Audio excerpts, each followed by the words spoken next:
Welcome to Daddy's E-Learning. We are going to discuss about first conditional. Now, before we continue to first conditional, I'd like you to read and listen to the following text. Face to face with a gorilla. I had found the baby gorilla 4 weeks before, and it was very ill. But now it was well again, and I had to take it back to its family. I picked it up, walked out to the car, and drove to the forest. With the baby in my arms, I started to walk in among the trees. I was worried. If the mother doesn't recognize the baby, she won't take it back, I thought. Perhaps she'll even kill it. The family was there. I put the baby gorilla down on the ground and walked a few meters away.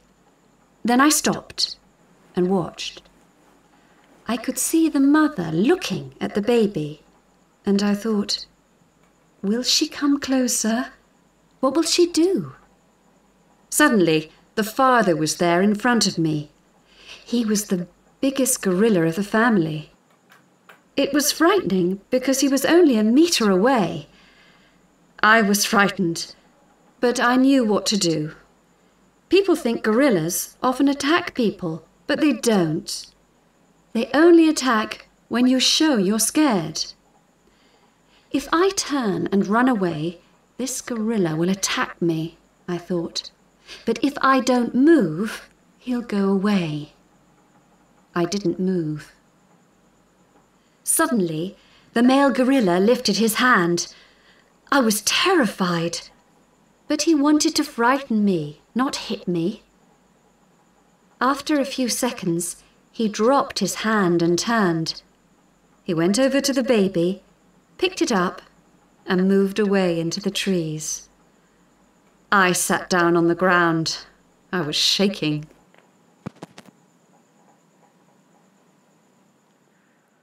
After reading and listening to the text, now I want you to answer the following questions.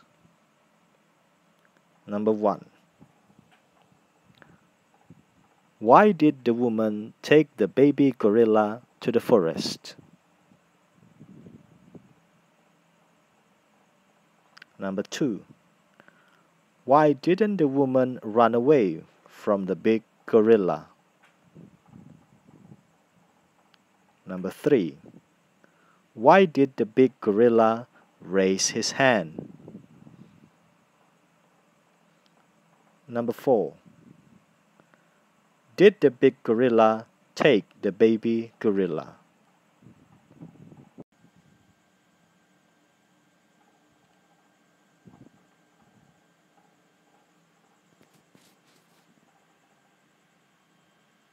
Now, let's check your answers.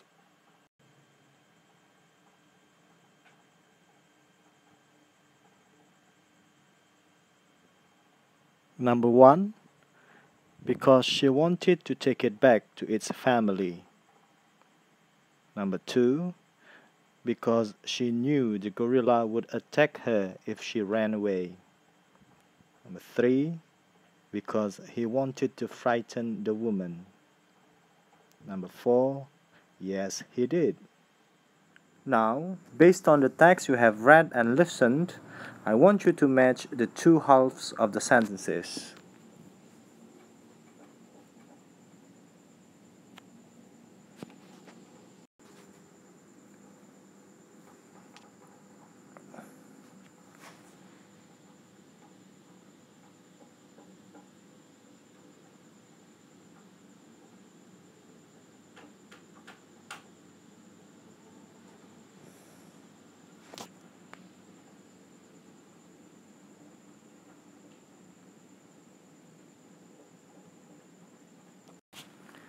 Now, let's check your answer.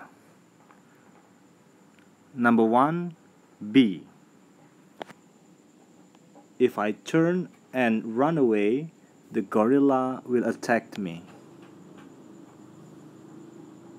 Number 2, C. If the mother doesn't recognize the baby, she won't take it back. Number 3, A. If I don't move, he'll go away.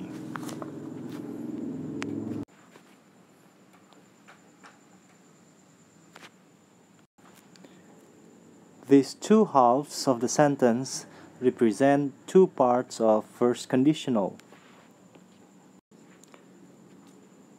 The first part is called if clause, and the second part is called result clause.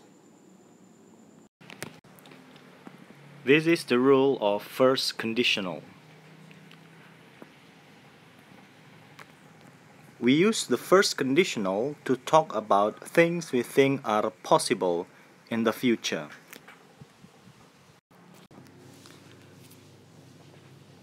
Now, let us pay attention to sentence number 3. If I don't move, he'll go away. The sentence means that if this action happens, then there will be a possibility in the future that this action will also happen.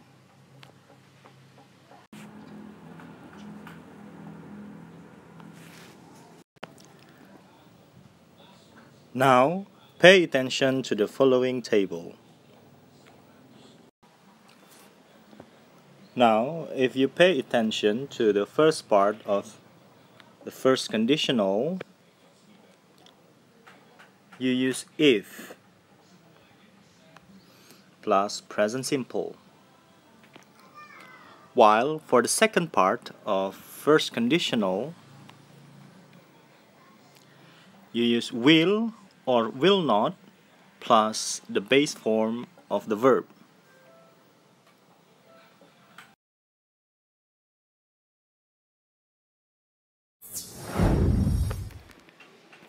This is another example of first conditional. If it rains, I won't come to the party. In the first conditional, the first part uses present simple.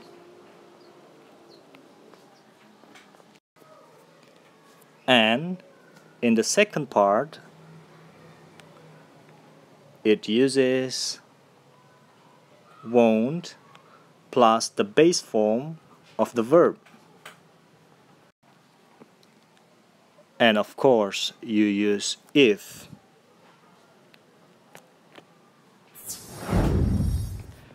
Now, let us see this example. If she runs quickly, she will arrive faster.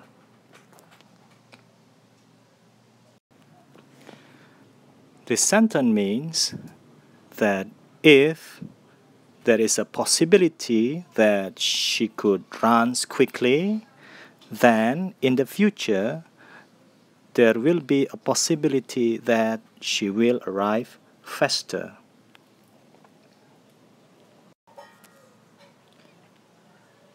In the first part of the sentence, present simple is used, while in the second part, will plus the base form of the verb is used. And don't forget to use if. Now, I want you to do the following exercises